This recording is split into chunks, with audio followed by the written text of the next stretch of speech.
ईश्वर को पुकारा गया है बहुत नामों से। अनेक अनेक संबंध मनुष्य ने ईश्वर के साथ स्थापित किए। कहीं ईश्वर को पिता, कहीं माता, कहीं प्रेमी, कहीं प्रेयसी भी, कहीं मित्र, कहीं कुछ और। ऐसे बहुत बहुत संबंध आदमी ने परम सत्य के साथ स्थापित करने की कोशिश की है। लेकिन उपनिषद अकेले हैं इस पूरी पृथ्वी पर जिन्होंने परमात्मा को सिर्फ कहा है दैट, वह, तत्, कोई संबंध स्थापित नहीं किया। इसे थोड़ा समझ लेना चाहिए। ये बड़ी गहरी अंतर्दृष्टि है। परमात्मा को हम प्रेम से पिता, माता पुकार सकते हैं, लेकिन उस पुकारने में समझ कम और नासमझी ज्यादा है। परमात्मा से हम कोई भी संबंध स्थापित करें वो नासमझी का है। क्यों? क्योंकि संबंध में एक अनिवार्य बात है कि दो की मौजूदगी होनी ही चाहिए। संबंध बनता ही दो से है। मैं हूं, मेरे पिता हैं तो दोनों का होना जरूरी है। मैं हूं या मेरी मां है तो दो का होना जरूरी है। परमात्मा के साथ ऐसा कोई भी संबंध सही नहीं है, ऐसा कोई भी संबंध संभव नहीं है जिसमें हम दो रह के संबंधित हो पाए। उसके साथ तो खोकर ही संबंधित हुआ जा सकता है, अलग रह के संबंधित नहीं हुआ जा सकता। इस जगत के सारे संबंध अलग रहकर ही संबंध होते हैं। परमात्मा के साथ जो संबंध है वो लीन होकर, खोकर, एक होकर स्थापित होता है। ये बड़ी उलझन की बात है। संबंध के लिए दो का होना जरूरी है। इसलिए हम ये भी कह सकते हैं कि परमात्मा से कोई संबंध कभी स्थापित नहीं हो सकता। अगर संबंध के लिए दो का होना जरूरी है तो परमात्मा से फिर कोई संबंध स्थापित नहीं हो सकता। क्योंकि परमात्मा से तो मिलन ही तब होता है जब दो मिट जाते हैं और एक रह जाता है। कबीर ने कहा है, खोजने निकला था, बहुत खोज की और तुझे नहीं पाया। खोजते खोजते खुद खो गया, तब तो मिला। वो जो खोजने निकला था वो जब तक था तब तक तुझसे कोई मिलना न हुआ, और जब खोजते खोजते तू तो न मिला लेकिन खोजने वाला खो गया, तब तुझसे मिलना हुआ। इसका तो मतलब यह हुआ कि मनुष्य का परमात्मा से मिलना कभी भी नहीं होता है, क्योंकि जब तक मनुष्य रहता है परमात्मा नहीं होता, और जब परमात्मा होता है तो मनुष्य नहीं होता। दोनों का मिलना कभी नहीं होता। इसलिए इस जगत के जितने संबंध हैं उनमें से कोई भी संबंध हम परमात्मा पर लागू करके भूल करते हैं। पिता से मिला जा सकता है बिना मिटे, मिटना कोई शर्त नहीं है। माता से मिला जा सकता है बिना मिटे, मिटना कोई शर्त नहीं। लेकिन परमात्मा से मिलने की बुनियादी शर्त है मिट जाना। संबंध होता है दो के बीच, और परमात्मा से संबंध होता है तब जब दो नहीं होते। इसलिए संबंध बिल्कुल उल्टा है। उपनिषदों ने परमात्मा नहीं कहा, पिता नहीं कहा, माता नहीं कहा, कोई मानवीय संबंध स्थापित नहीं किए। सब मानवीय संबंध स्थापित करना समाजशास्त्री कहते हैं एंथ्रोपोसेंट्रिक है, मानव केंद्रित है। आदमी अपने को ही थोपता चला जाता है हर चीज में। इस एंथ्रोपोसेंट्रिक, ये मानव केंद्रित जो दृष्टि है, इसे थोड़ा समझ लेना चाहिए, क्योंकि आधुनिक मनसशास्त्र, समाजशास्त्र इस शब्द से बहुत प्रभावित है और इसका बड़ा मूल्य स्वीकार करते हैं। आदमी जो कुछ भी देखता है उसमें आदमी को आरोपित कर लेता है। चांद पर बादल घिरे हों तो हम कहते हैं चांद का मुखड़ा घूंघट में छिपा है। न वहां कोई मुखड़ा है और न वहां कोई घूंघट है, पर आदमी अपने अनुभव को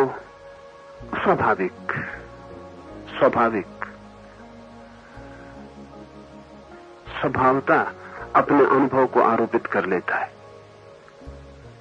हर चीज को, चंद्रमा पर ग्रहण लगा हो तो हम कहते हैं राहु केतु ने ग्रस लिया। दुश्मन चंद्र के उसके पीछे पड़े।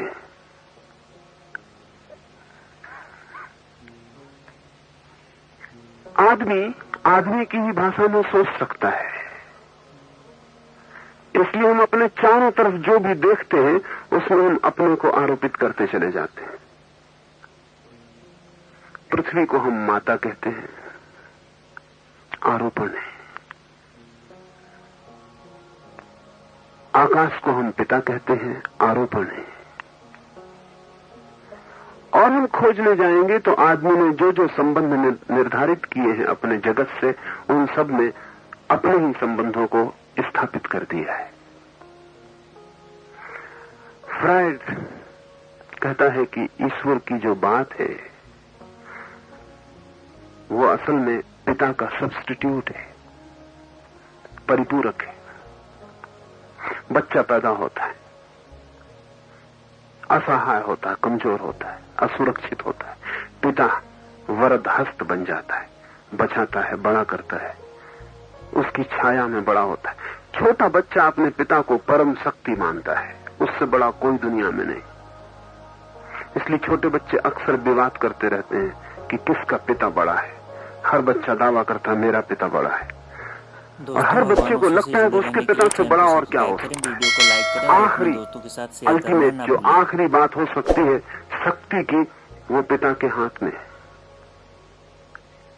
बचपन में बच्चा सहारा लेके बड़ा होता है पिता का।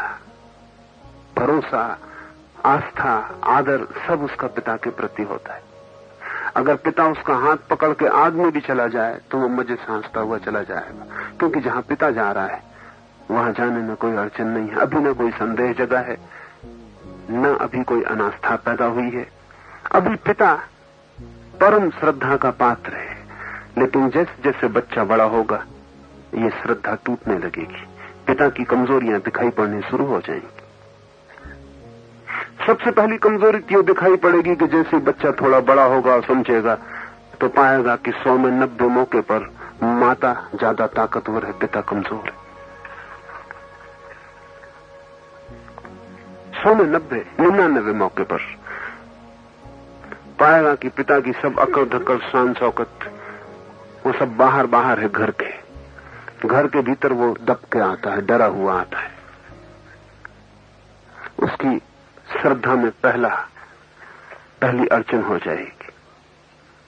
फिर जैसे जैसे बड़ा होगा समझ बढ़ेगी, देखेगा कि पिता का भी बास है जिसके सामने पिता बिल्कुल खड़ा हुआ कपता है। तो बचपन में जो श्रद्धा पोसी थी पिता के प्रति वो पिता से हट जाएगी, खाली हो जाएगी। वो खाली श्रद्धा ही आदमी फ्रायड के हिसाब से परमात्मा पर थोपता है, कल्पित पिता पर, ताकि मन खाली न रह जाए। इसलिए आदमी परमात्मा को पिता कहते हैं कि वो परम पिता है, महान शक्तिशाली है। ख्याल रखें, बच्चे जो जो गुण पिता में बताते हैं वही गुण धार्मिक लोग परमात्मा में बताते हैं। और जैसे बच्चे लड़ते हैं कि हमारा पिता बड़ा, ऐसे हिंदू मुसलमान ईसाई लड़ते हैं कि हमारा पिता बड़ा। किसका ईश्वर बड़ा? वो सब बचकानी बातें हैं। मगर ईश्वर की धारणा पर पिता का आरोपण ही बचकाना है। वो बच्चे की ही बुद्धि से पैदा हुआ है। तो फ्रायड ने तो कहा कि जब तक बच्चों को उनके पिता के पास बड़ा किया जाता है तब तक परमात्मा से छुटकारा बहुत मुश्किल है। वो पिता का ही रूप है। इसमें थोड़ी सच्चाई मालूम पड़ती है। क्योंकि जिन समाजों में मात्र सत्ताक व्यवस्था है, मैट्रियार्कल सोसाइटी जहां है, जहां मां प्रधान है और पिता गौण है, वहां कोई परमात्मा को पिता नहीं कहता, वहां परमात्मा को माता कहा जाता है। इससे बात जाहिर होती है कि फर्क, जैसे काली के पूजक हैं, वो मां के रूप में देखते हैं परमात्मा को, पिता के रूप में नहीं। ये काली के पूजक मात्र सत्ताक समाज से आते हैं। दोस्तों, की वीडियो देखने के लिए चैनल को सब्सक्राइब करें, वीडियो को लाइक करें और कमेंट अभी भी समाज है जमीन पर जहां मां प्रधान है और पिता गौण है। उन सभी समाजों में ईश्वर की धारणा मां की है, पिता की नहीं है। इससे फ्राइड की बात को थोड़ा सहारा मिलता है कि बचपन में कोई धारणा निर्मित होती है, और बचपन बहुत कीमती क्षण है, क्योंकि बचपन में जो भी बन जाता है ढांचा, पैटर्न चित्त का, उसमें जब भी कमी होती है तो बेचैनी मालूम पड़ती, उस कमी को पूरा करना जरूरी हो जाता है। और आदमी जिंदगी भर अपने बचपन में बनाए हुए ढांचे को पूरा करने की कोशिश करता रहता है। इससे एक और मजेदार बात आपको ख्याल में लेनी चाहिए। जिन समाजों में परिवार उखड़ गया है, जैसे आज अमेरिका में परिवार उखड़ा हो गया है, जड़ें टूट गई हैं, न बच्चों को पिता की फिक्र है, न मां की, न मां और बाप को बहुत फिक्र है बच्चों की, बीच का संबंध शिथिल हो गया है, उन समाजों में ईश्वर की धारणा भी शिथिल हो जाती है। जहां परिवार डगमगाएगा वहां परमात्मा भी डगमगा जाता है, वहां नास्तिकता फैल जाती है। जिन समाजों में पिता का बल बहुत प्रगाढ़ है और पिता की आज्ञा सर्वोपरि है और अनुशासन सुनिश्चित है, उन समाजों में नास्तिकता पैदा नहीं होती। और फ्रायड इससे जो निष्कर्ष निकालता है वो अद्भुत है, लेकिन आधे सच है। उसकी इस बात में सच्चाई है कि परमात्मा में पिता देखना ये मनुष्य के मानसिक अभाव को भरने की चेष्टा है। लेकिन फ्रायड कहता है बस परमात्मा इतना ही है, यहां भूल हो जाती। आदमी पृथ्वी को माता कहे, ये आदमी की बात है, लेकिन पृथ्वी को माता कहने से पृथ्वी नहीं हो जाती। आदमी परमात्मा को पिता कहे, माता कहे, जो कहना चाहे कहे, ये उसके परिवार, उसके बचपन, उसके मनस का विस्तार हो सकता है, लेकिन जिस पर यह विस्तार होता है वो परमात्मा गलत नहीं हो जाता। उसको हम क्या नाम देते हैं वो हम पे निर्भर है, लेकिन उसका होना हम पर निर्भर नहीं है।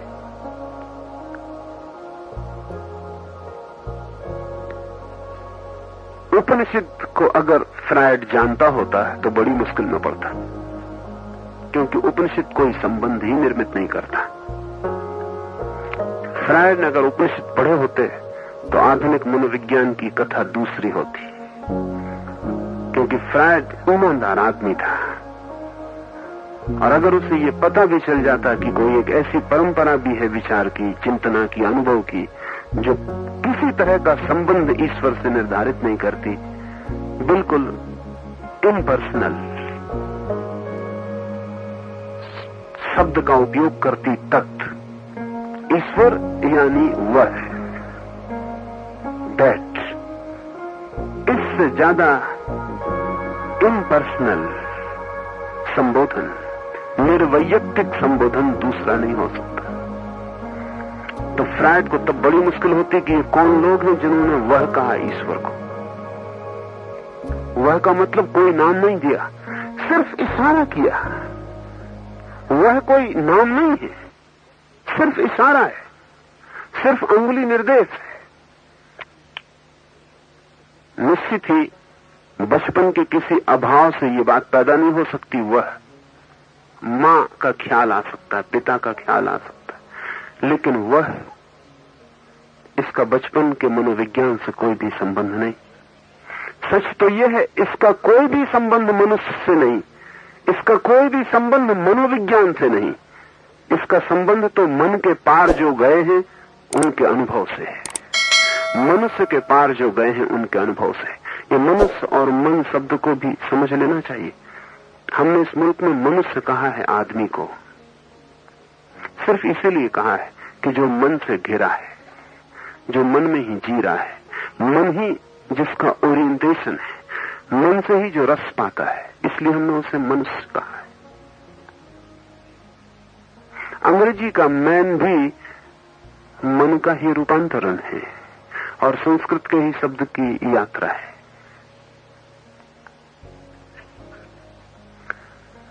मन ही मनुष्य है।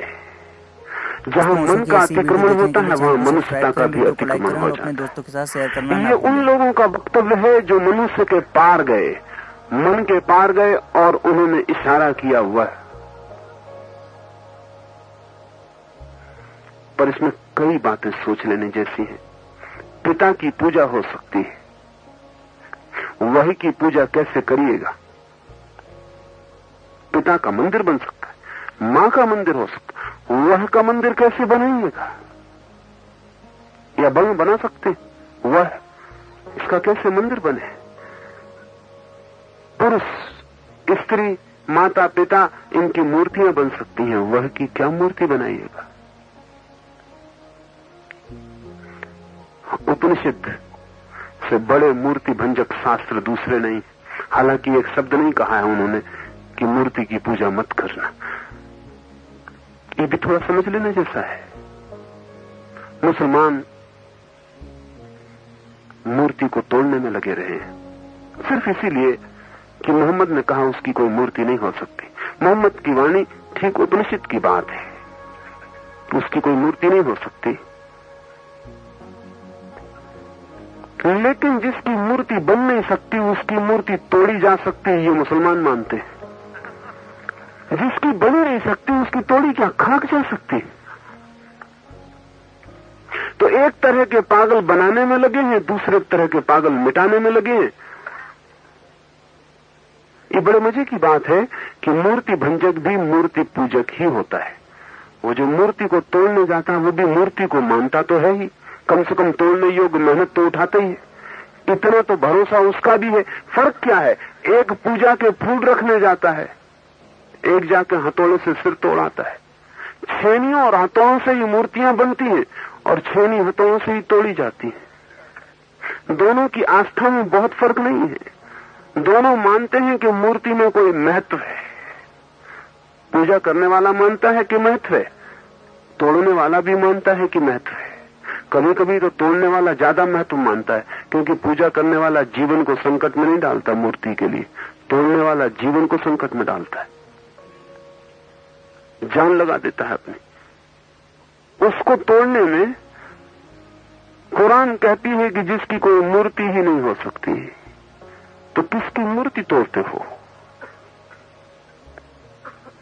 उपनिषद न तो मूर्ति पूजक है और न मूर्ति भंजक। उपनिषद की दृष्टि रूप आकार मूर्ति के बिल्कुल पार चली गई। कहा वह दैट तत्, इसकी क्या मूर्ति बन सकती है? इसकी कोई मूर्ति नहीं बन सकती। वह रूप नहीं है, वह का कोई रूप है, आकार है। वह कोई रूप नहीं है, वह निराकार है। शब्द भी निराकार है। वह उसका अगर बनाना भी चाहे कोई रूप तो बनेगा नहीं। है क्या ये? वह तत्व इशारा है, जिसे किसी ने उंगली की और कहा दैट वह। विटगेन्स्टाइन एक बहुत अद्भुत आधुनिक चिंतक हुआ। इस सदी में जो बड़े से बड़े तर्क के जन्मदाता हुए उनमें विटगेन्स्टाइन है। विटगेन्स्टाइन ने अपनी बहुमूल्य, इस सदी में लिखी गई 2, 4, 5 किताबों में एक मूल्यवान किताब ट्रैक्टेटस लॉजिकस में लिखा है कि कुछ बातें ऐसी हैं जो कहीं नहीं जा सकती, सिर्फ उनकी तरफ इशारा किया जा सकता है।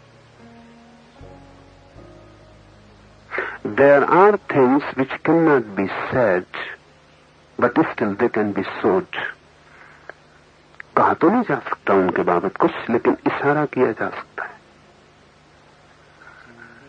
उपनिषद इशारा करते हैं परमात्मा की तरफ, कहते कुछ भी नहीं, सिर्फ इशारा है वह। इस इशारे में कई बातें निहित हैं, वो ख्याल में ले लें। एक तो ये बात निहित है कि उससे कोई संबंध नहीं जोड़ा जा सकता है, इसलिए उपनिषद नहीं कहते तू। उपनिषद नहीं कहते तू से संबंध बन जाता है मैं का। जहां तू है वहां मैं भी होगा। तू बिना मैं के नहीं हो सकता। जब भी मैं किसी से कहता हूं तुम, तू, तब मैं आ गया, तब मैं मौजूद हो गया। मेरे ही संबंध में कोई तू होता है और किसी तू के संबंध में मैं होता हूं। मैं और तू गठ जोड़ा है, दोनों का एक साथ होते हैं। वह अकेला है, उसके साथ किसी दूसरे के होने की कोई भी जरूरत नहीं। वह से कोई ध्वनि नहीं निकलती कि कोई और भी है। जब भी हम कहते हैं तू,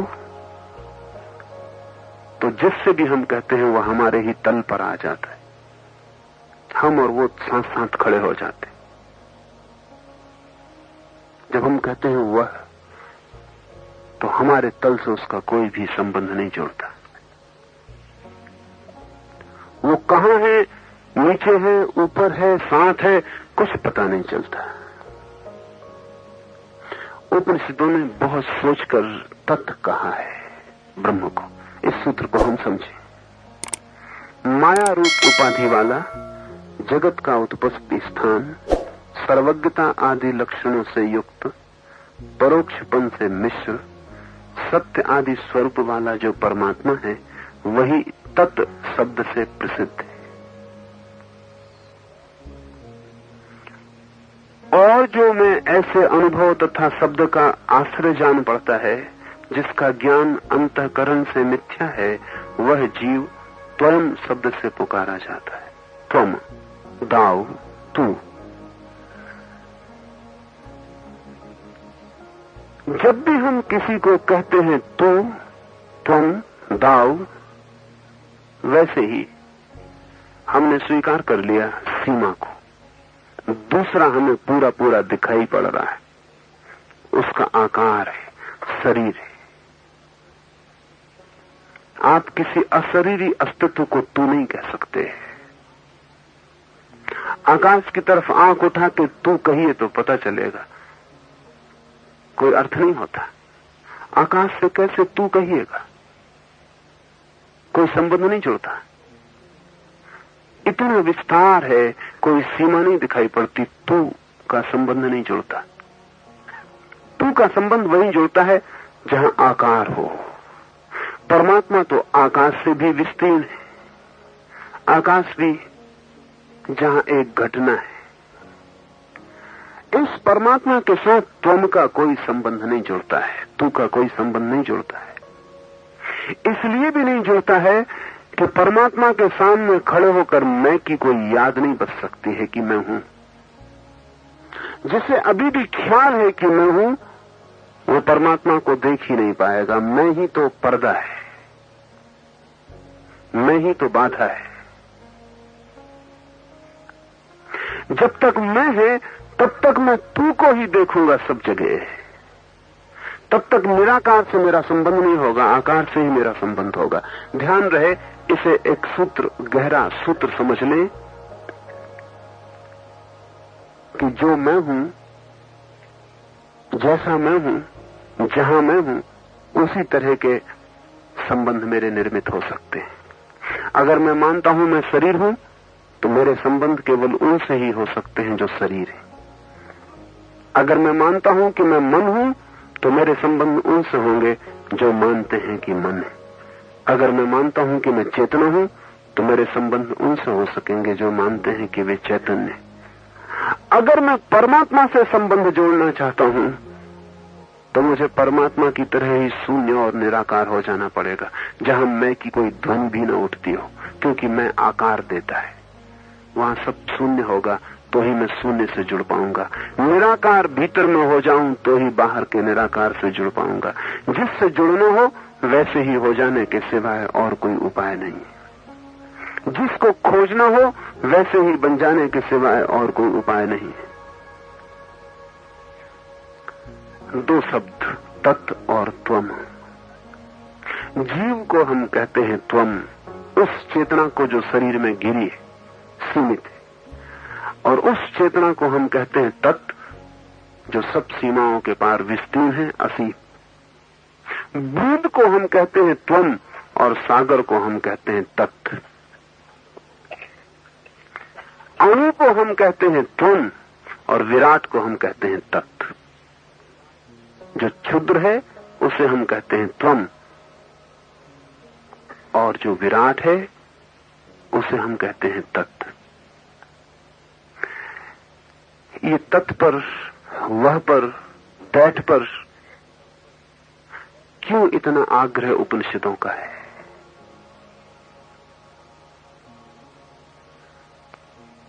आपसे कोई अपेक्षा उपनिषद की नहीं है कि आप परमात्मा की पूजा में, प्रार्थना में लग जाएं।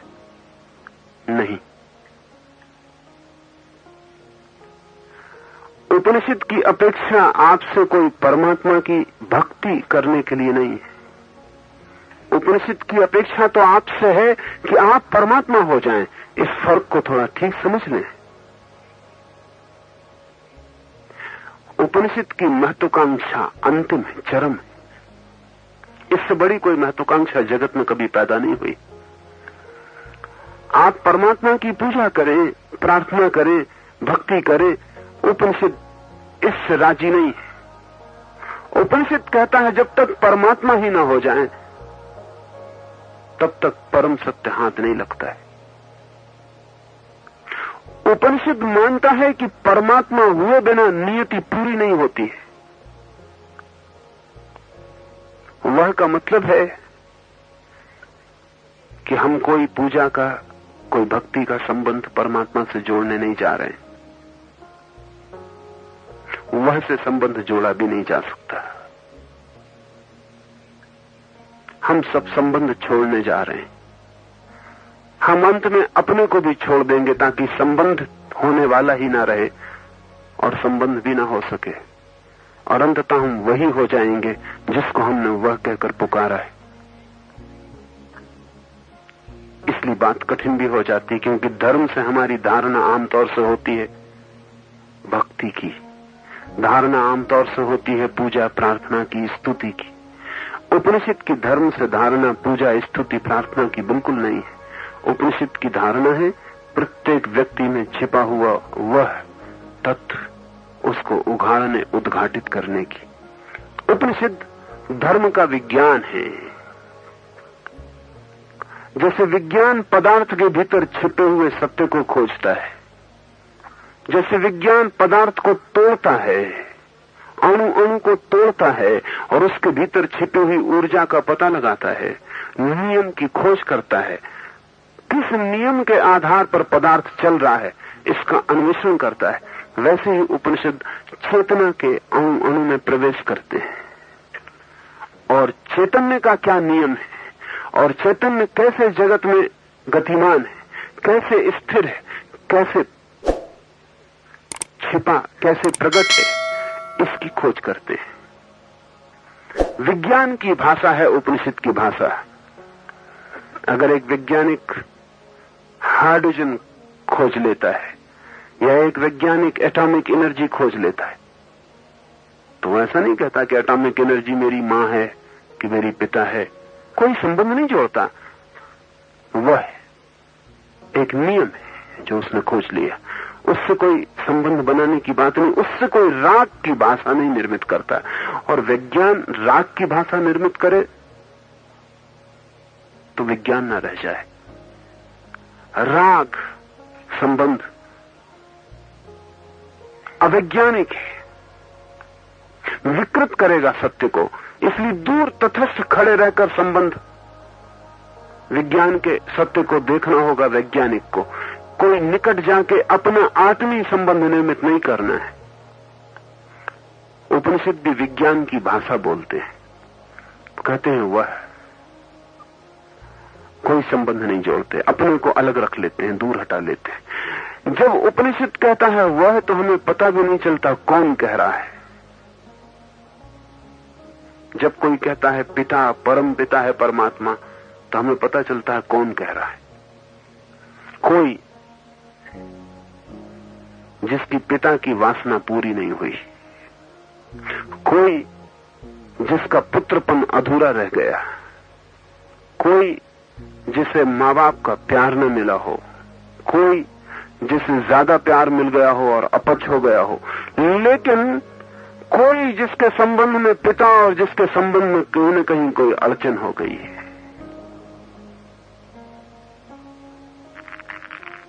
वही पुकार रहा है। लेकिन जब कोई कहता है वह, तो बोलने वाले का कोई पता नहीं चलता कौन पुकार रहा है, उसके बाबत कोई खबर नहीं मिलती। इशारा बड़ा निर्वैयक्तिक है और इसलिए बहुमूल्य है। और जैसे ही हम कहते हैं वह, झगड़ा समाप्त हो जाता है। ये बड़े मजे की बात है। अगर ईश्वर को हम तत् कहें तो हिंदू मुसलमान लड़ें कैसे?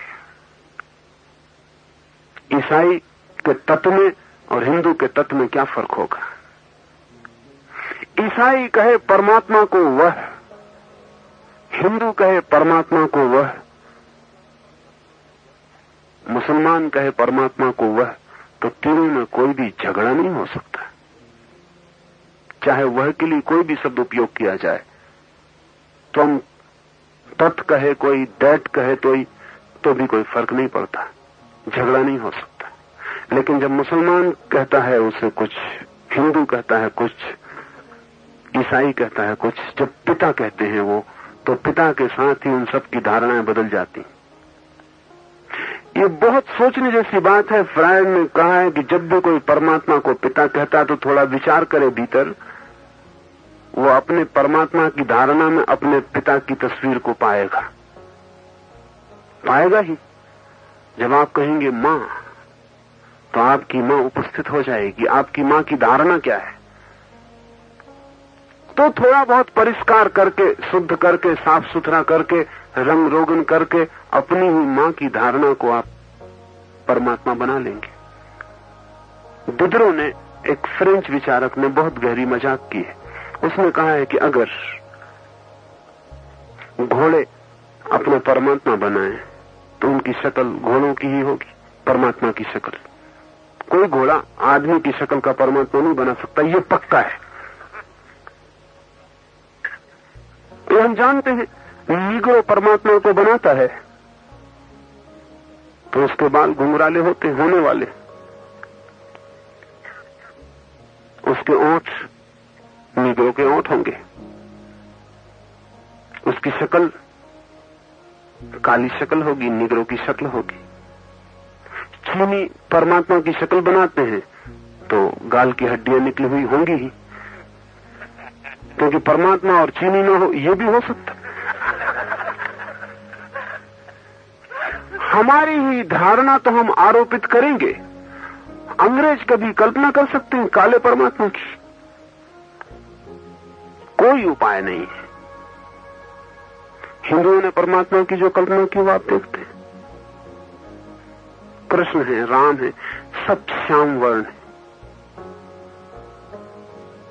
श्याम वर्ण हिंदुओं के मन में खूब सौंदर्य का प्रतीक रहा है, रहेगा। नाक नक्शा आप देखते हैं, वो जो हिंदू चित्त की धारणा है सौंदर्य की, वही राम और कृष्ण पर रहेगी, होगी ही। आपने राम, कृष्ण, क्राइस्ट, मोहम्मद कभी ख्याल किया कि इनके कान बहुत बड़े बड़े नहीं, छोटे? लेकिन आपने बुद्ध, महावीर, इनकी मूर्तियां देखी, कान कंधे को छूते।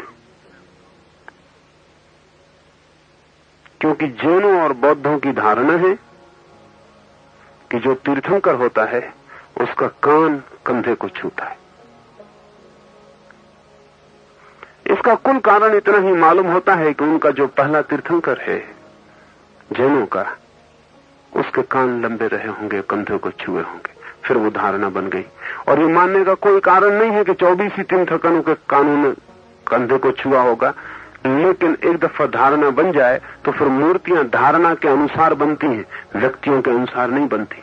इसलिए अगर आप जैनों की 24 मूर्तियों को देखें तो आप बता नहीं सकते कि कौन मूर्ति महावीर की, कौन सी पार्श्व की, कौन सी नेमी की, कोई नहीं बता सकते जब तक कि नीचे का आप प्रतीक न देखें कि चिन्ह किसका बना है। मूर्तियां सब एक जैसी, एक धारणा तय हो जाती, फिर उस धारणा के अनुसार हम चलते और जीते। हमारे सब परमात्मा हमारी धारणाओं से निर्मित हो जाते, लेकिन वह की कोई धारणा नहीं हो सकती। इसलिए जिस दिन दुनिया में कभी सार्वभौम धर्म का उदय होगा, उस दिन उपनिषद पहली दफा ठीक से समझे जाएंगे। उस दिन हम समझेंगे कि उपनिषदों ने पहली दफा वैज्ञानिक भाषा का प्रयोग किया है और आदमी का वो जो एंथ्रोपोसेंट्रिक, मनुष्य केंद्रित जो भाषा का जाल है, उसको बिल्कुल छोड़ दिया है, उसको हटा दिया है।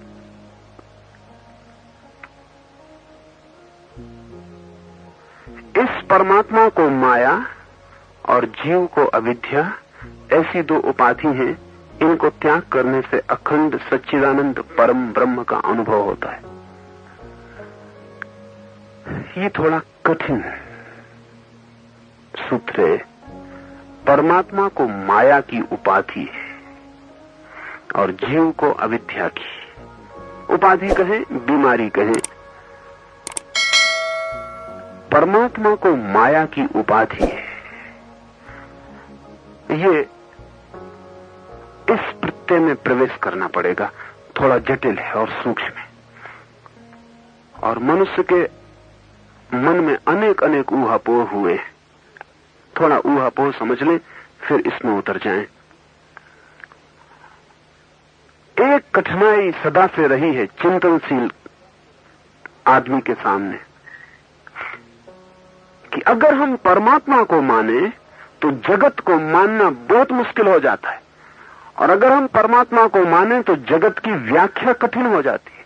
अब जैसे अगर परमात्मा ने जगत बनाया तो इतनी बीमारी, इतना दुख, इतनी पीड़ा, इतना पाप। अगर परमात्मा ने ही जगत बनाया तो आदमी को ऐसे अज्ञान में डालने की जरूरत क्या है? जिम्मेवार आदमी नहीं रह जाता, जिम्मेवार परमात्मा हो जाता। अभी एक ईसाई पादरी मुझे मिलने आए थे। मैंने उनसे पूछा कि किस काम में लगे? वो बोले कि हम पाप से लड़ने में लगे। उनका पाप, ये पाप आया कहां से? उनका इस शैतान ने पैदा किया। अभी तक वो बिल्कुल आश्वस्त थे। आमतौर से कोई ज्यादा इन बातों में पूछताछ नहीं करता, क्योंकि ज्यादा पूछना करने में अड़चन आती है। मैंने उनसे पूछा, और शैतान को किसने बनाया? तब वो जरा झिझके, क्योंकि अब कठिन बात आ गई। वो डरे भी कि अगर कहीं कि ईश्वर ने बनाया तो मामला बड़ा खराब हो जाता है, क्योंकि ईश्वर शैतान को बनाता है, शैतान पाप को बनाता है। ये पूरा गोरख धंधा क्या है? और ईश्वर को इतनी भी बुद्धि नहीं है कि शैतान को न बनाए। और जब ईश्वर तक चूक गया शैतान को बनाने में, तो हम और आप चूक जाएं पाप करने में, तो इसमें अड़चन क्या है? और फिर पाप शैतान बनाता है और शैतान को ईश्वर बनाता है, और हम पाप करते हैं, तो जिम्मेवार कौन है? हम तो विक्टिम हैं, हम तो शिकार हो गए मुफ्त। हमारा इसमें कोई संबंध ही नहीं। परमात्मा हमको बनाता, परमात्मा शैतान को बनाता, शैतान पाप को बनाता, हम पाप करते। इस पूरे वर्तुल में हमारी जिम्मेवारी कहां? न हम परमात्मा को बनाते, न हम शैतान को बनाते, न हम पाप को बनाते। हम इन तीनों के नाहक उपद्रव को झेल रहे हैं। वो थोड़े बेचैन हो गए। कोई उत्तर नहीं है ईसाइयत के पास।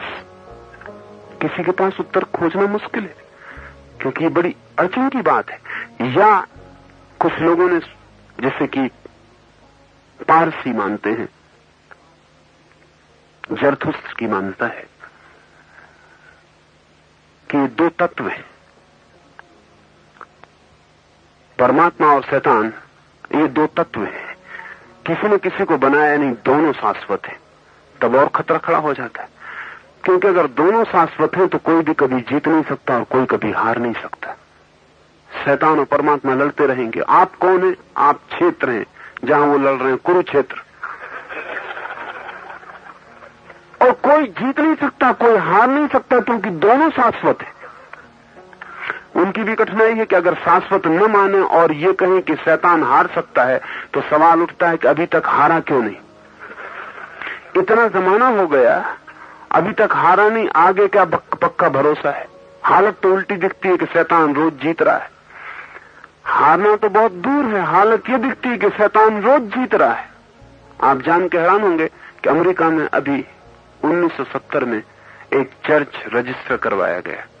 कैलिफोर्निया में एक नया चर्च रजिस्टर करवाया गया है, the first church of devil, शैतान का पहला मंदिर। और उनके अनुयायी हैं, उनका आर्च प्रीस्ट है, और उन्होंने अपनी बाइबल छापी है, और उन्होंने कहा है कि अब हम ये घोषणा कर देते हैं कि पर्याप्त है अब समय अनुभव करने के लिए कि परमात्मा हार रहा है और शैतान जीत रहा है। बात तो ठीक कहते हैं, अगर दुनिया को देखें तो उनकी बात एकदम गलती नहीं मालूम पड़ती।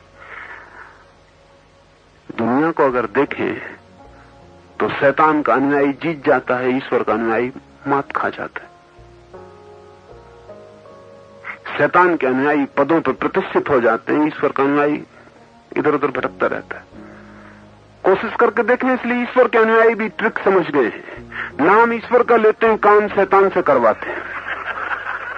वो समझ गए हैं कि जीतता कौन है, आखिरी हिसाब में शैतान जीतता है। लेकिन मन में डर भी बना रहता है कि कहीं भूल चूक कभी परमात्मा जीत जाए तो राम राम भी जपते रहो। दोनों नाव पर सवार रहते हैं सभी समझदार लोग।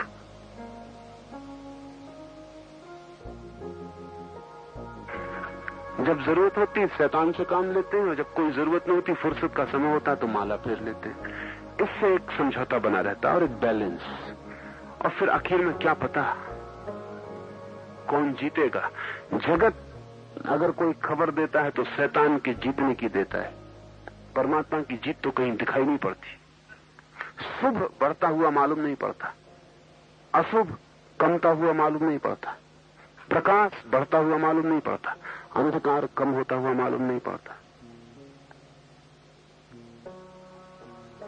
तो शाश्वत माने तो अड़चन है, अगर ऐसा माने कि शाश्वत नहीं है, शैतान अंततः हारेगा, बीच में कितना ही जीते आखिर में तो हारेगा ही।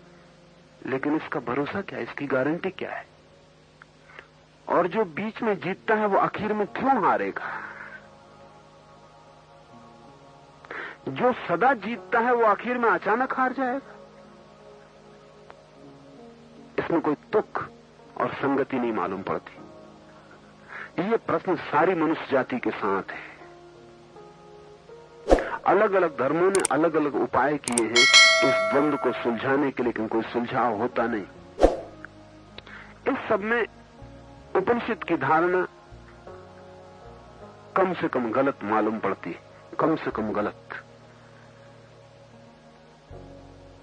एकदम सही नहीं। लेकिन और सब धारणाओं के बीच अगर तौला जाए तो उपनिषद की बात सबसे ज्यादा ठीक मालूम पड़ती। बिल्कुल ठीक नहीं, सबसे ज्यादा तौल में, रिलेटिव, सापेक्ष। उपनिषद कहते हैं कि संसार और परमात्मा में विरोध नहीं है, कोई शैतान नहीं है, और परमात्मा के विपरीत कोई शक्ति नहीं है। फिर ये संसार कैसे? तो उपनिषद कहते हैं कि परमात्मा अपने किसी विरोधी को पैदा करके संसार पैदा नहीं कर रहा है। परमात्मा के होने में ही, परमात्मा की आभा में ही, जिसको वो माया कहते हैं, परमात्मा की छाया में ही, जिसको वो माया कहते हैं, संसार है। जैसे कोई आदमी खड़ा हो और उसकी छाया बने। छाया का कोई अस्तित्व तो नहीं होता। तलवार से काटें तो कट नहीं सकती, आग से जलाएं तो जल नहीं सकती, पानी में डुबाना चाहे डूब नहीं सकती, फिर भी छाया होती है। अस्तित्व नहीं होता, फिर भी छाया तो होती है, आपके पीछे चलती है। वो दौड़े तो आपके पीछे दौड़ती है, रुके तो रुक जाती है। उपनिषद कहते हैं जब भी कोई चीज अस्तित्ववान होती है तो उसकी छाया भी होती है, शैडो। ये जरा समझ लें। और इस पर विज्ञान और मनोविज्ञान की आधुनिकतम खोजें भी इसका साथ देती हैं कि इस बात में सच्चाई है। कोई भी चीज बिना छाया के नहीं होती, जो भी चीज होती है उसकी छाया होती है। अगर ब्रह्म है तो उसकी छाया होगी, और उस छाया को वो कहते हैं माया। ब्रह्म की छाया संसार है। जुंग ने, एक बड़े मनोवैज्ञानिक ने, इस सत्य पर किसी दूसरे आयाम से काफी खोज की, और उसने पाया कि हर आदमी का एक छाया अस्तित्व भी है, शैडो पर्सनैलिटी। आपको भी थोड़ा समझ लेना चाहिए, आपके पास भी छाया अस्तित्व है। आप भले आदमी हैं, क्रोध नहीं करते, शांत हैं, धैर्यवान हैं, लेकिन अचानक एक दिन कोई छोटी सी बात भी इतनी बड़ी नहीं है कि क्रोध किया जाए। और आप आदमी ऐसे नहीं है कि क्रोध करते हो, बड़ी बातों पर क्रोध नहीं करते हो। किसी दिन एक छोटी सी बात पर ऐसा क्रोध उबल आता है कि आपकी भी समझ के बाहर हो जाता है कि क्या हो रहा, कौन कर रहा है। इसलिए लोग कहते हैं बाद में कि मेरे बावजूद हो गया, इन स्पाइट ऑफ मी। मैं कोई करना नहीं चाहता था, हो गया। क्यों, कैसे हो गया? आप नहीं करना चाहते थे, फिर कैसे हो गया? कई बार आप कोई बात नहीं कहना चाहते और मुंह से निकल जाती है।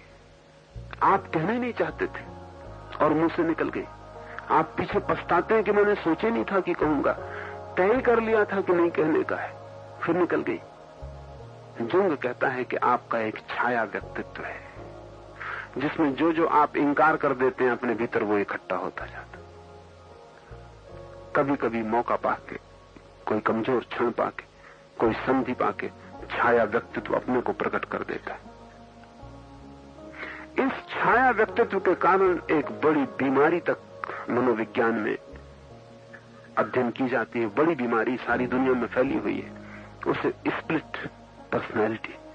आदमी दो टुकड़ों में टूट जाता है। कभी कभी ऐसा हो जाता है कि आदमी में दो व्यक्तित्व हो जाते हैं। ऐसा मालूम पड़ता है कि एक आदमी के भीतर दो आदमी, कहता कुछ है, करता कुछ है, कोई तालमेल नहीं दिखाई पड़ता। सुबह कुछ है, सांझ कुछ है, कोई पक्का भरोसे नहीं किया जा सकता उसकी बात का, उसके होने का। वो खुद भी डरता है कि मैं क्या कर रहा हूं, क्या कह रहा हूं। तालमेल नहीं बैठता, जैसे भीतर दो आदमी, कभी बड़ा शांत, कभी बड़ा अशांत, कभी मौन, कभी बड़ा मुखर, दो हिस्से हो गए हैं। ऐसा भी हो जाता है, हजारों पागलखानों में हजारों पागलखाने बंद हैं, पागल बंद हैं। उनकी बीमारी ये है कि उनका एक व्यक्तित्व अचानक खो गया और वो दूसरे व्यक्ति हो गए। कल तक वो राम थे और अचानक कोई घटना घटी, एक्सीडेंट हो गया, कार से गिर पड़े, सिर में चोट आ गई और रहीम हो गए। अब वो याद ही नहीं करते कि राम थे कभी, अपने पिता को नहीं पहचानते, माँ को, पत्नी को नहीं पहचानते।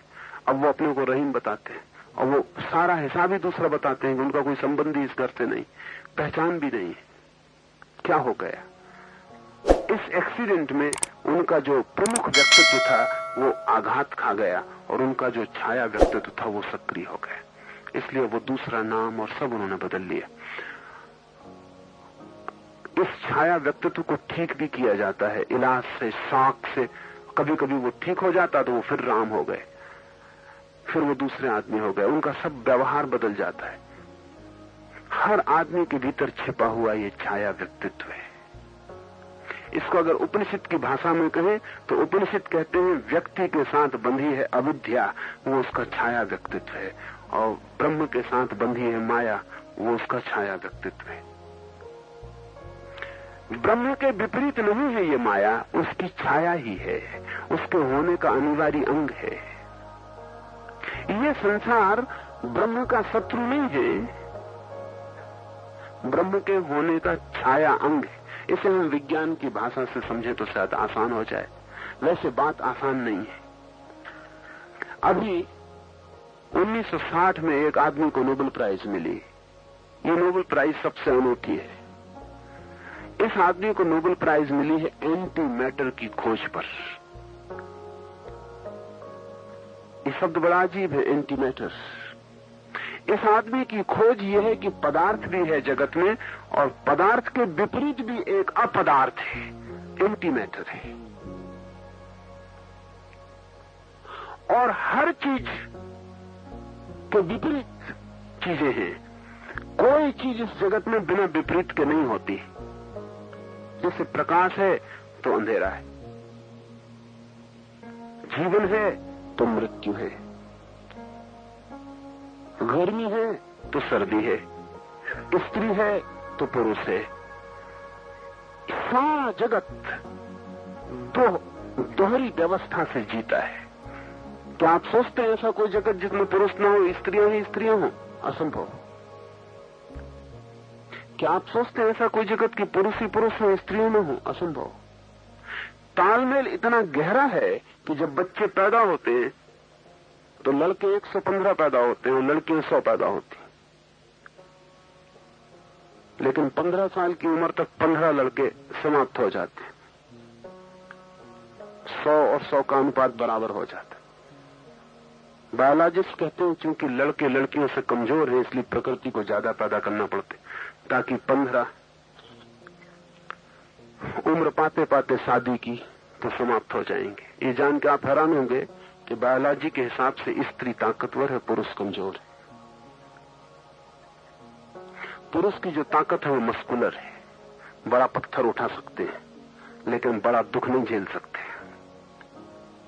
स्त्री की जो ताकत है वो सहनशीलता है, इसलिए स्त्रियां बड़ी बीमारियां झेल लेती हैं। और जरूरी है क्योंकि सबसे बड़ी बीमारी तो प्रसव है, वो झेल लेती हैं। अगर पुरुष को बच्चे पैदा करना पड़े, पुरुष कभी के आत्महत्या कर ले, इस जगत में पुरुष खोजने से नहीं मिलेगा। 9 बच्चे एक बच्चे को ढोना, 9 दिन तो कंधे पे लेकर देखें, 9 घंटे सही, 9 मिनट सही, कठिन मामला है। और फिर प्रसव की पीड़ा, उतनी पीड़ा झेलने के योग्य प्रकृति स्त्री को बनाती है। मजबूत है, ताकतवर है, उसकी ताकत और ढंग की है। लड़ नहीं सकती, जोर से दौड़ नहीं सकती, इससे ये मत समझना कमजोर है। उसका आयाम अलग है शक्ति का, सहन क्षमता उसकी ज्यादा है, तो 15 वर्ष की उम्र पर बराबर हो जाते। सारी दुनिया में यह अनुपात बराबर बना रहता है। आप जान के हैरान होंगे, जब युद्ध होता है तो लड़के ज्यादा कट जाते हैं। निश्चित ही लड़के जाते हैं युद्ध के मैदान पर, स्त्रियां बढ़ जाती। युद्ध के बाद के दिनों में लड़कों की पैदावार बढ़ जाती, लड़कियों की कम हो जाती। कौन करता होगा ये आयोजन और ये कैसे होता होगा? युद्ध हो गया, दूसरा महायुद्ध हुआ, पहला महायुद्ध हुआ, तो बड़ी कठिनाई हुई कि पहले महायुद्ध में जो लाखों लोग मर गए पुरुष, युद्ध के बाद के 2-3 साल में लड़कों का अनुपात पैदावार का बढ़ गया और लड़कियों का एकदम कम हो गया और अनुपात फिर हो गया। तब चिंतन शुरू हुआ, दूसरे महायुद्ध में फिर वही हुआ। तब ऐसा लगा कि प्रकृति भीतर से विपरीत में संतुलन करती रहती है। आप ऐसा मत सोचें कि जमीन पर कभी प्रकाश ही प्रकाश रह जाएगा, अंधेरा नहीं होगा। ये नहीं हो सकता। अंधेरा और प्रकाश संतुलित होंगे।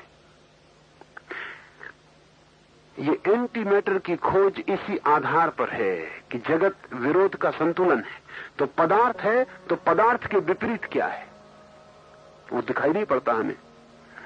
और फिजिसिस्ट की जो धारणा है वो बड़ी जटिल है। जैसे एक पत्थर रखा हुआ है, इस टेबल पे एक पत्थर रखा हुआ है, तो पत्थर दिखाई पड़ता है। हम पत्थर उठा लें तो फिर तो कुछ दिखाई नहीं पड़ता। आप ऐसा कल्पना करें कि एक पत्थर रखा हुआ है यहां और यहां एक छेद रखा हुआ है। छेद किया हुआ नहीं, पत्थर की जैसी खाली जगह, पत्थर को हम हटा लें और उतना अगर जगह खाली रह जाए जहां पत्थर रखा था, वो खाली जगह रखी हुई है पास में, उसका नाम एंटी मैटर है। अभी तक उसको किसी ने देखा नहीं, नोबेल प्राइज मिल गई है। और मिलने का कारण यह है कि उस आदमी को गलत सिद्ध नहीं किया जा सकता, क्योंकि जगत में जब सभी चीजें विपरीत से भरी हैं तो पदार्थ के होने के लिए भी उसका विपरीत होना जरूरी है, जो उसके पास ही कहीं छिपा हो, वो दिखे न दिखे, लेकिन सैद्धांतिक रूप से उसको स्वीकार करने के सिवाय कोई उपाय नहीं है। माया, हम कहें कि ब्रह्म की छाया है, ब्रह्म भी नहीं हो सकता बिना माया के, माया भी नहीं हो सकती बिना ब्रह्म के। और बड़े विराट पैमाने पर माया है छाया ब्रह्म की, कहें एंटी ब्रह्म तो भी चलेगा। वैसे ही व्यक्ति के छोटे से तल पर अविद्या है, अविद्या व्यक्ति के पैमाने पर माया है, आपके आसपास अविद्या भी है। अब क्या किया जा सकता है? अविद्या है व्यक्ति के पास, अविद्या को कैसे छोड़ें? और अगर ये नियति है, अगर ये विश्व की व्यवस्था है कि विपरीत होगा ही, और अगर ब्रह्म भी अब तक माया को नहीं छोड़ पाया है, अगर परम अस्तित्व भी माया से घिरा है, तो हम छोटे छोटे क्षुद्रजन, छोटे छोटे व्यक्ति, हम कैसे अविद्या को छोड़ पाएंगे? ब्रह्म नहीं छोड़ पाया माया को, हम अविद्या को कैसे छोड़ पाएंगे? और अगर नहीं छोड़ पा सकते तो सारी धर्म की चेष्टा व्यर्थ हो जाती। नहीं, छोड़ सकते हैं, लेकिन प्रक्रिया समझ लें। हम अविद्या को तभी छोड़ सकते हैं जब हम मिटने को राजी हो जाएं। अगर हम मिटने को राजी नहीं है तो अविद्या नहीं मिट सकती, द्वंद्व जारी रहेगा। या तो दोनों रहेंगे या दोनों मिट जाएंगे। अगर मैं कहूं कि मैं तो बचना चाहता हूं और अविद्या को मिटाना चाहता हूं, तो फिर अविद्या कभी नहीं मिटेगी, वो आपकी छाया है। इसे ऐसा समझ लें कि मैं कहूं कि मैं तो रहना चाहता हूं, मेरी छाया मिटाना चाहता हूं, वो कभी नहीं मिटेगी। एक ही रास्ता है कि मैं मिट जाऊं तो मेरी छाया मिट जाए। इसलिए अहंकार को मिटाने पर इतना जोर है, मैं मिट जाऊं तो मेरी छाया मिट जाए। और जब मैं मिट जाता हूं, मेरी छाया मिट जाती है, तो मैं ब्रह्म से लीन होकर एक हो जाता हूं। मैं की तरह नहीं, शून्य की तरह ब्रह्म में लीन हो जाता हूं। मेरी अविद्या का क्या होता होगा? जब मैं मिटता हूं, मैं ब्रह्म में लीन हो जाता हूं, मेरी अविद्या माया में लीन हो जाती। मैं खो जाता हूं ब्रह्म में, अविद्या खो जाती है माया में। जब भी मैं निर्मित होता हूं, मैं निकलता हूं ब्रह्म से, अविद्या निकलती है माया से। अविद्या हम सबको माया का मिला हुआ बाग, छोटा छोटा जमीन माया की हमको मिली हुई। माया दुख देती है, अविद्या पीड़ा देती है, इसलिए हम छूटना चाहते हैं। ब्रह्म को पीड़ा नहीं देती होगी, ब्रह्म नहीं छूटना चाहता होगा। ब्रह्म से मतलब कोई व्यक्ति नहीं, ये विराट अस्तित्व, इसको पीड़ा नहीं होती होगी, ये नहीं छूटना चाहता होगा। हमें पीड़ा होती, हम छूटना चाहते हैं, ब्रह्म नहीं छूटना चाहता होगा। ब्रह्म के तल पर समस्त स्वीकार है, ब्रह्म के तल पर माया का होना स्वीकृत है, उसका कोई इंकार नहीं है, उसका कोई इंकार नहीं है। इसलिए कोई पीड़ा नहीं है। हमारे तल पर पीड़ा है, अगर हम भी स्वीकार कर लें तो वहां भी कोई पीड़ा नहीं है। मेरे हाथ में चोट लगे तो पीड़ा चोट से नहीं होती, पीड़ा होती इस बात से कि चोट नहीं लगनी चाहिए थी। अगर मैं स्वीकार कर लूं कि चोट लगनी ही चाहिए थी, चोट होनी ही चाहिए थी, चोट होती ही, चोट होना नियति है, फिर कोई पीड़ा नहीं है। पीड़ा है विरोध में, पीड़ा है अस्वीकार में। तो हम स्वीकार नहीं कर पाते हैं, इसलिए पीड़ा है। कोई हमें स्वीकार कर लेता, उसे कोई जनक, कोई कृष्ण उसे स्वीकार कर लेता है, तो यही बिना कुछ किए अविद्या माया बन जाती, कृष्ण ब्रह्म हो जाते। कृष्ण स्वीकार कर लेते हैं उसे। कृष्ण और बुद्ध, कृष्ण और महावीर के रास्ते में ये फर्क है। महावीर अपने को मिटाते हैं ताकि अविद्या मिट जाए। कृष्ण न अपने को मिटाते हैं न अविद्या को स्वीकार कर लेते हैं। महावीर अपने को मिटा के अविद्या मिटाते हैं, कृष्ण स्वीकार करके ब्रह्मरूप हो जाते हैं तत्क्षण। क्योंकि जब ब्रह्म माया नहीं मिटा रहा है और स्वीकार कर रहा है तो कृष्ण भी स्वीकार कर लेते। इसलिए कृष्ण को हमने पूर्ण अवतार कहा है। कोई अस्वीकार नहीं है वहां, इसलिए पूर्णता है। जरा सा भी अस्वीकार हो अपूर्णता हो जाती। इसलिए हमने राम को कभी पूर्ण अवतार नहीं कहा, कह नहीं सकते, क्योंकि राम के मन में बहुत अस्वीकार है, बड़ी मर्यादाएं, सीमाओं की धारणा है। एक धोबी कह देता है कि सीता पे संदेह है, तो राम ये भी नहीं सह पाते। एक धोबी, अब कोई ना समझो कि कोई कमी है दुनिया में, कोई भी कुछ कह दे। और कोई राम के वक्त के धोबी बहुत समझदार होते होंगे, सब तो है नहीं कुछ, पर एक धोबी भी ये कह दे कि सीता पे संदेह है और अपनी स्त्री से कह दे कि एक रात घर के बाहर रही, भीतर न घुसने दूंगा। मैं कोई राम नहीं हूं, क्या समझा तूने कि इतने दिन रावण के घर सीता रह गई और वो सज्जन लेके वापस लौट आए। मैं कोई राम नहीं हूं। ये बात पीला कर गई। राम के मन में कांटा चुभ गया। राम के मन में पूरी स्वीकृति नहीं है। वो ये न देख पाए, ये न सुन पाए कि मेरी नीति पर, मेरे चरित्र पर लांछन हो जाए। सीता को फेंक सके, हटा सके, लांछन को स्वीकार न कर सके। इसलिए हिंदू मन ने कभी राम को पूर्ण अवतार नहीं कहा। कहा मर्यादा पुरुषोत्तम। मनुष्यों में इससे बड़ी मर्यादा का आदमी नहीं हुआ। लेकिन ध्यान रहे, मनुष्यों में मर्यादा पुरुषोत्तम, लेकिन बस एक सीमा है। शुद्ध है बहुत, और शुद्ध का इतना आग्रह है कि अशुद्धि का डर है। लेकिन कृष्ण और तरह के आदमी है, बदनामी का कोई डर ही नहीं है। जैसे बदनामी को निमंत्रण है,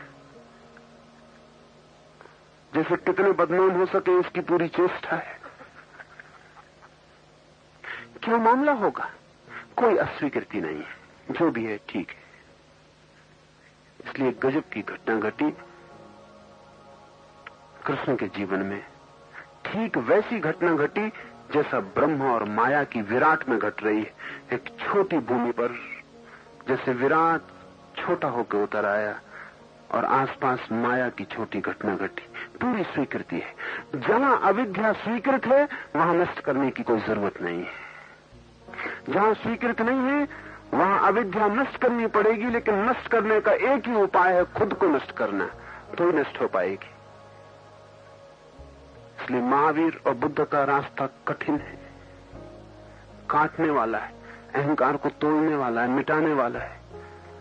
एक एक जड़ से तोड़ेंगे, मिटाएंगे, तब छाया मिटेगी, छुटकारा होगा। कृष्ण का स्वीकार का है, कहीं कोई तोड़ना नहीं है, लेकिन आसान वो भी नहीं है। लगता है आसान, शायद गहरे खोजे तो और भी ज्यादा कठिन भी हो सकता है, क्योंकि मन स्वीकार करने को राजी नहीं होता। मन कहता है ये हो, ये ना हो, ऐसा हो, ऐसा ना हो। मन कहता ही चला जाता है क्या ना हो, क्या हो। मन बांटता ही चला जाता है। तो दो ही मार्ग हैं जगत में। एक मार्ग है। दोस्तों, भगवान ओशो से जुड़े रहने के लिए चैनल को सब्सक्राइब करें, वीडियो को लाइक करें और अपने दोस्तों के साथ शेयर जरूर करें। मिलते हैं नेक्स्ट वीडियो में।